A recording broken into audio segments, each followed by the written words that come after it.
Right. வடிவியல் அதில் மெயினாக கோணத்தை பற்றி தான் பார்ப்பாங்க.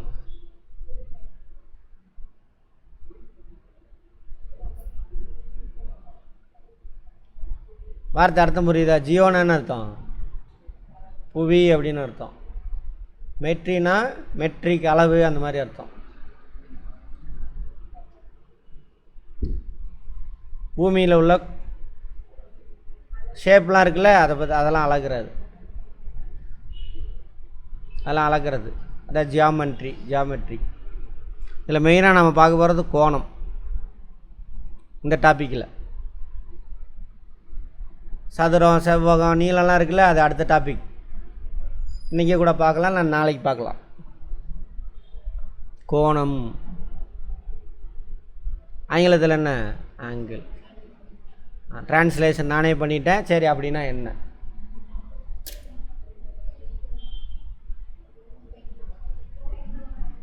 செங்கோணம்.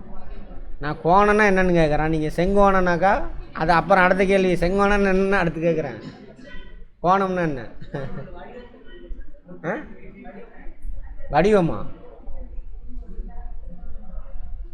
என்ன தெரியுமா? தெரிஞ்சதை வச்சு யோசிங்க. நீங்கள் அவங்க இன்னைக்கு தானே புதுசு, தெரியிற மாதிரி உட்காருங்கம்மா. கொஞ்சம் இன்னும் கொஞ்சம் தள்ளி உட்காருமா. கொஞ்சம் இந்த கேப்பில் உட்காரு. நான் உங்களை கவனிக்கவே இல்லை. என்ன மேஜர்மா? என்ன படிச்சிருக்கீங்க? Engineering. Sir right, okay, good. இதில் என்ஜினியரிங்கில் என்னது? சரி, ஃபிசிக்ஸ்லாம் இருந்துச்சுல்ல, +1 +2 படிச்சிருப்பீங்களா? மேக்ஸ் இருந்துச்சா? சரி ரைட், குட். மேக்ஸ் தெரியாதவங்க கற்றுக்கோ, ஒன்றுமே கிடையாது இதெல்லாம், சும்மா. என்னது மேக்ஸ் தெரியாதா? சொல்லுங்கள். ஆங்கிள்னா என்ன? கோணம்னா என்ன? எல்லாருமே யோசிங்க, தெரியாதுன்னுங்காதீங்க. உங்களுக்கு தெரிஞ்ச வச்சு யோசிங்க. நீங்கள் என்ன மேஜரு? மேக்ஸ் தானே? ஏன் நடுவில் வரல? சரி உட்காருங்க. ரெகுலராக வரணும். அப்பப்போ வந்தீங்கன்னா வேஸ்ட்டு டைம். ரைட், பண்ணுறீங்களா? அட்டன் பண்ணால் சரி. என்ன அஜய், +1 +2 என்ன படித்தீங்க? அப்போ மேக்ஸ் இருக்கும். Right, okay. நீங்கள் சொல்லுங்கள் பார்ப்போம். மேக்ஸ் இல்லாதவங்களும் கற்றுக்கங்க. ஒரு விஷயமே இல்லை, நம்மளை சுற்றியில் நடக்கிறது தெரியணும். வீடு கட்டுற எல்லாம் பண்ணுறீங்க, எல்லாம் வெரி குட். கோணம்னா என்ன? மையப்புள்ளி, கோணம். வந்துட்டாங்க, பாயிண்ட்டுக்கு வந்துட்டாங்க ஓரளவுக்கு. டைரக்ஷன் பிடிக்க. சரி கவனிங்க.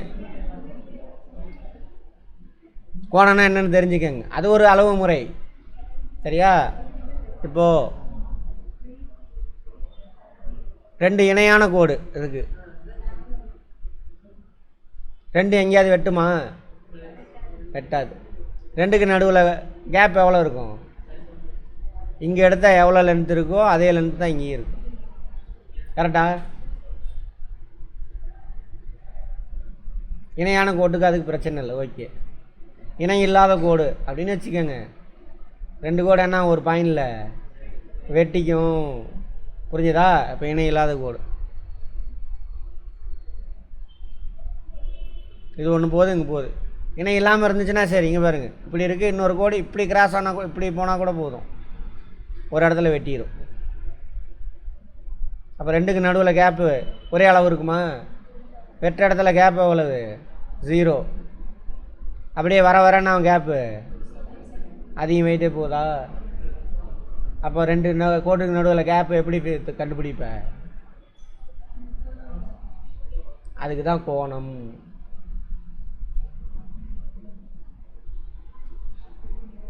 புரிஞ்சுதா? ட்ரிக்னாமெண்ட்ரின்னு ஒன்று படிச்சிருப்பீங்க, சயின்ஸ் படிக்கிறவங்க. ட்ரிக்னாமெண்ட்ரி ஆமாவா? 2 இது இருக்குது, 2 கோடு இருக்குது. 2 கோட்டுக்கு நடுவில் ஏன்னா அது 40 டிகிரி கோணம் சொல்லுவாங்க. ஆமாம் தானே? 2 கோட்டுக்கு நடுவில் எவ்வளோ கோணம் இருக்குது? சரியா? 40 டிகிரி கோணம் இருக்குது. அப்போ ஒரு 100 மீட்டர் தள்ளி அந்த 2 கோட்டுக்கு நடுவில் எவ்வளோ கேப் இருக்குது? அதானே கண்டுபிடிப்பீங்க ட்ரிக்னாமெண்ட்ரியில். ஆ, அதுக்கு தான் கண்டுபிடிச்சி. அது ஒரு இது பாருங்கள், எங்கள் லைஃபுக்கு யூஸ் ஆகுனே தெரியாமல் நம்மளை மனப்பாடம் பண்ணி பாஸ் பண்ண வச்சுட்டானுங்க. நீ எங்கே எதை படித்தாலும் லைஃப்பில் இது எங்கே இருக்குது? தேட்டு சுரக்காய் கறிக்கு உதவாதுமா பொய்.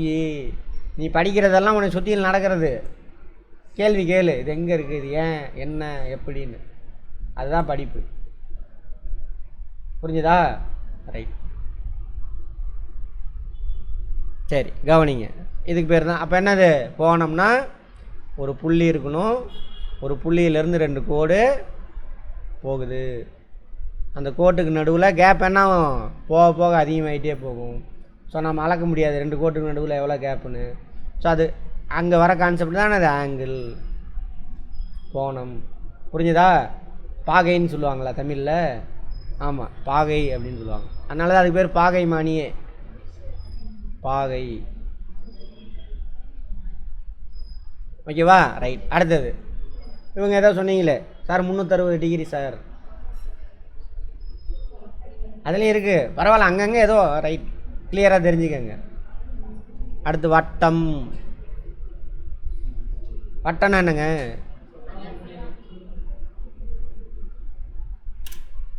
வட்டம்னா என்ன?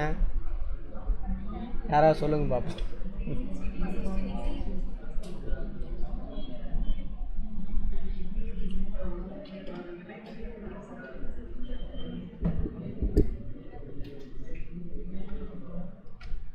சொல்லுங்க. ஒரு மைய புள்ளி. Very good.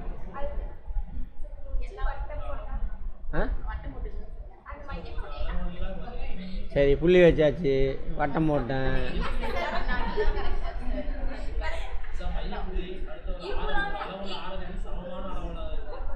Very good.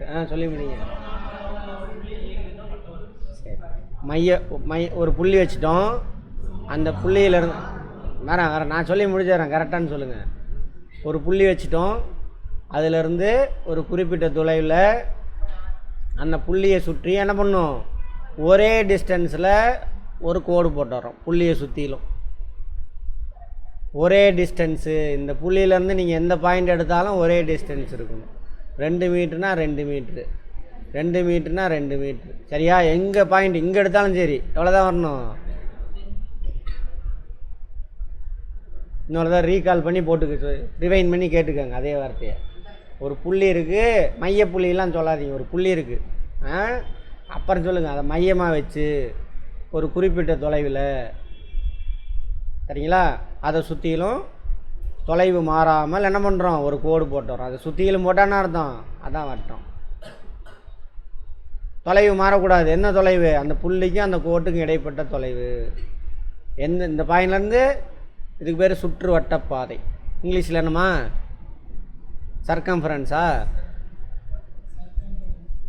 தமிழில் என்னன்னு பார்த்தோம்? பரிதி. பரிதி பார்த்தோம்ல, சுற்று வட்டப்பாதை பரிதி.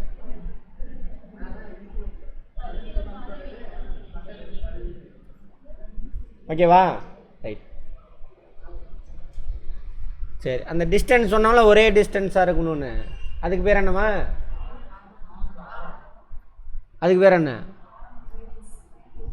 ஒரே டிஸ்டன்ஸ் இருக்கணும்னு சொல்ல. மையப்புள்ளியிலேருந்து சுற்றுவட்ட பாதை கோடு எங்கே எடுத்தாலும் என்ன இருக்கணும்? ஒரே அளவு தான் இருக்கணும். அப்போ தான் அதுக்கு பேர் வட்டம். ஒரே அளவு இல்லைன்னா அதுக்கு பேர் வட்டம் கிடையாது. இது வட்டம் கிடையாது, இது நீள்வட்டம்.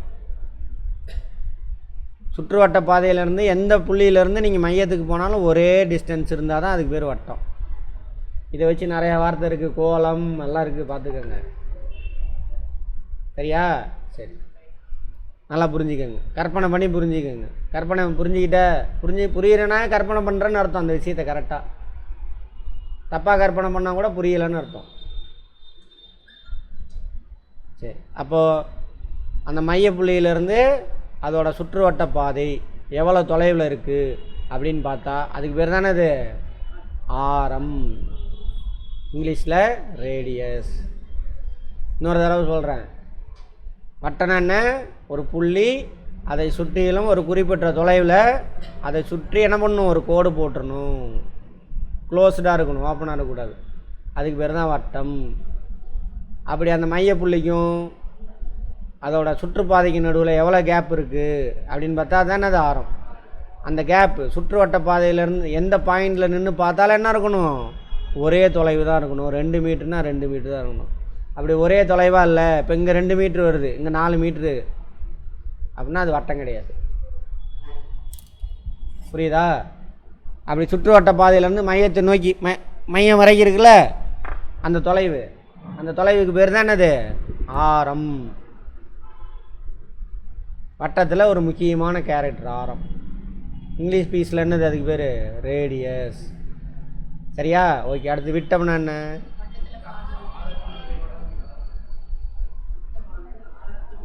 டயாமீட்டர். சொல்லுங்கள். விட்டத்தில் பாதி ஆரம். ஓகே, அது கூட ஓகே, குட். நீங்கள் சொல்லுங்கள். வட்டத்தில் பாதி. நல்லா கவனிச்சிங்க. இது வட்டம், ஓகேவா? இது புள்ளி கோடு போடுறோம், பாதி. நீங்கள் சொன்னது கரெக்டா? வட்டத்தில் பாதினா என்ன அர்த்தம், அரை வட்டம்னு அர்த்தம். என்னது, அரை வட்டம்னு அர்த்தம். புரியுதா? எப்படி தயார் பண்ணியிருக்காங்க நம்மளன்னு மாறுங்க தயவு செஞ்சு. அவர் சொன்னார்ல அது கரெக்டு. சரி கவனிங்க. இங்கே பாருங்க, விட்டத்துக்கு ஃபார்முலா, அது சாரி டெஃபனிஷன், ஃபார்முலா இல்லை. சரியா? ஒரு வட்டத்தின் ஏதாவது ஒரு வட்டத்தின் சுற்றுவட்ட பாதையின் ஏதாவது ஒரு புள்ளியிலிருந்து மிஸ் ஆகாது. இந்த டெஃபனிஷன் கரெக்டாக புரிஞ்சுக்கிட்டீங்கன்னா, அதுவும் டெஃபனிஷனை மனப்பாடம் பண்ணக்கூடாது, அர்த்தத்தை புரிஞ்சுக்கணும். ஒரு வட்டத்தின் சுற்றுவட்ட பாதையின் ஏதாவது ஒரு புள்ளியிலிருந்து, சரியா, அதன் மையத்தின் வழியே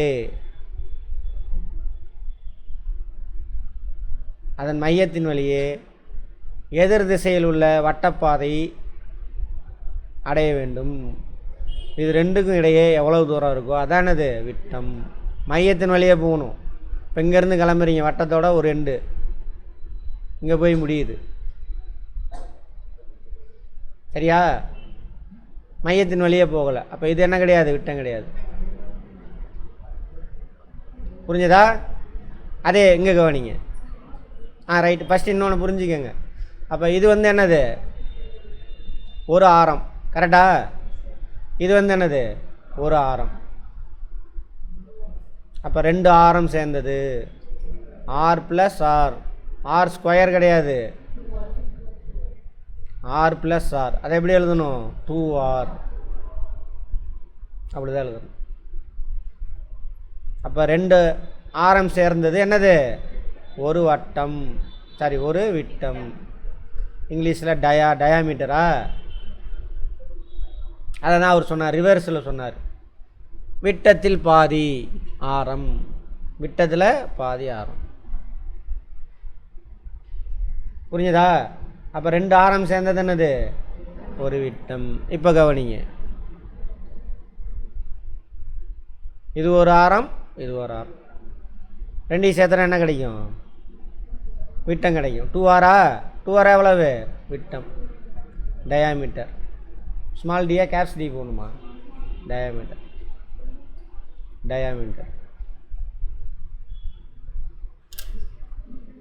படத்தை வச்சு கான்செப்டை புரிஞ்சிக்கணும். புரிஞ்சிக்கிட்டீங்கன்னா மேக்ஸ் வரல சார், நான் கிராமத்தில் உள்ள பாட்டிக்கு கிழவனுக்கு சொல்லி கொடுத்தா ஈஸியாக பிடிச்சிக்குவாங்க. உங்கள்ட்ட எனக்கு பிரச்சனையே என்னது, அந்த ஸ்கூல் காலேஜ் போயிட்டு வந்தீங்களா, அதான் பிரச்சனையே எனக்கு. அங்கே போய் என்ன வளர்த்து விட்ருக்கானுங்க, சினிமா அதெல்லாம் சேர்ந்து மனப்பாடம் பண்ணணும், வாந்தி எடுக்கணும். நமக்கு எல்லாம் தெரியும், காலேஜ் போயிட்டோண்டா, நான் காலேஜ் போயிட்டோண்டா அப்படின்னு வளர்த்து விட்டானுங்க. அதான் பிரச்சனையே. ஆமாம் தானே? ஒரு புக்கு பெருசாக தூக்கிட்டு சினிமாலாம் பார்த்துட்டு அப்படி கையில் பிடிச்சிட்டு போகிறது. ஊரில் உள்ளவங்களாம் அப்படியே அப்பா ஃபுல்லாக பயங்கரமாக படிக்கிறான்டா. ஆமாம் தானே? சரி, அதை மாற்றிக்கிறோம். ஓகேவா? ரைட். இப்போ என்ன பார்த்தோம், ரைட். இப்போ வட்டம்.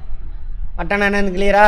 வட்டத்தில் முக்கியமானது என்னது, ஆரம். நாளைக்கு வரும் திரும்ப அந்த இது இருக்கு இல்லையா, மெஷர்மெண்ட்டு, அதுலேயும் படிப்போம் இதை பற்றி. ப்ளஸ் அங்கே திரும்ப சொல்ல மாட்டேன் இந்த கான்செப்டை, அவ்வளோதான், நீங்கள் தான் சொல்லணும்.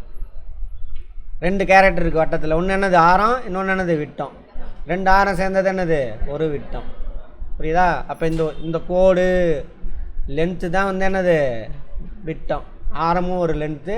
திரும்ப நாளைக்கு பார்ப்போம், எல்லாம் ஃபிசிக்ஸில் பார்ப்போம், அதை விட்டுருங்க. சரி, முடிஞ்சா இப்போ பாருங்க, வட்டம். கடிகாரத்தை எடுத்துக்கங்க. கடிகாரம் 2 முள் இருக்குமா? இருக்குமா? ஒரு முள், பெரிய முள்ளே வச்சுக்குவோம், சின்ன முள் ஏதோ ஒரு முள், 2க்கு நடுவில் கேப்பு எவ்வளோ இருக்குன்னு என்ன பண்ணலாம்? அளக்கலாமா? 2க்கு நடுவில் எவ்வளோ கேப் இருக்குன்னு அளக்கலாம். எதை வச்சு அளப்போம்? எதை வச்சு? ஆரத்தை வச்சா? இப்போ தான் பார்த்தோம். கோணம் எவ்வளோ பெரிய வட்டமாக இருந்தாலும் சரியா, இதோட கோணம் எவ்வளவு? 90 டிகிரி. இங்கே ஒரு 90 இருக்கா? இது எவ்வளோ வட்டம்? கால் வட்டம். இது எவ்வளோ டிகிரி? இது ஒரு கால் வட்டம். 2ஐயும் சேர்த்துனீங்கன்னா என்ன ஆயிரும்? நல்லா புரிஞ்சுக்கணும். அடுத்தது இன்னொரு கால் இருக்கா? எவ்வளவு? 90 டிகிரி. 3 கால் வட்டத்தை சேர்த்துனா எவ்வளோ வரும்? 270.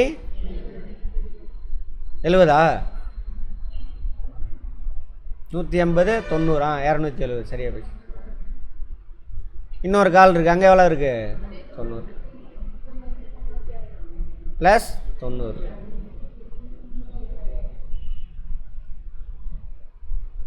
அப்போது மையப்புள்ளி இருக்குல்ல, மையப்புள்ளியில் 2 கோடு இருக்கா?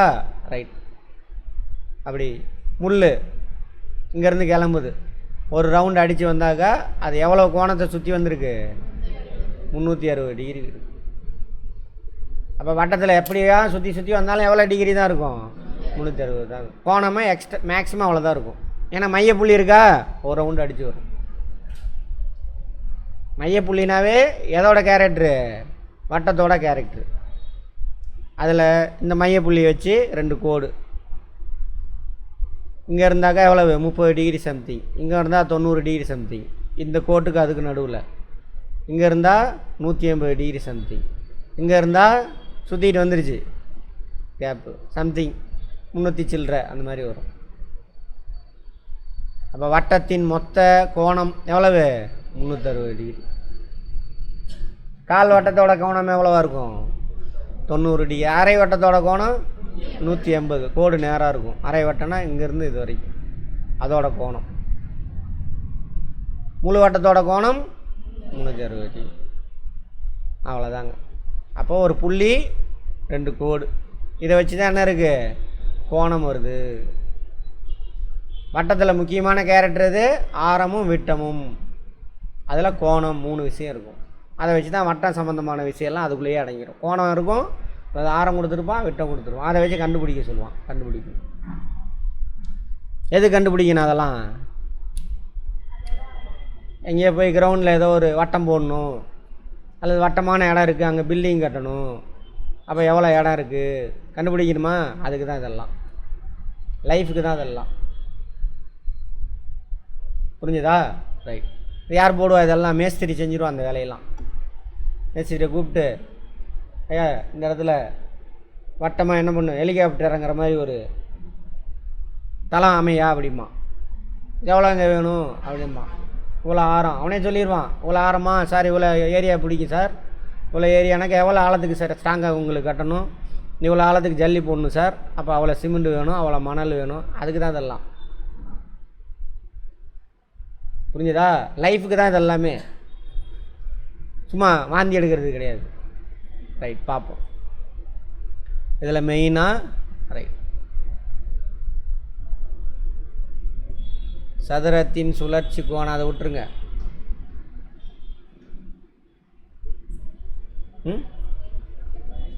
ஸ்க்ரீன் போச்சா? ரைட், கவனிங்க. நான் உங்களுக்கு தேவையானது மட்டும் சொல்லித்தரேன். இங்கே உள்ளது மட்டும்.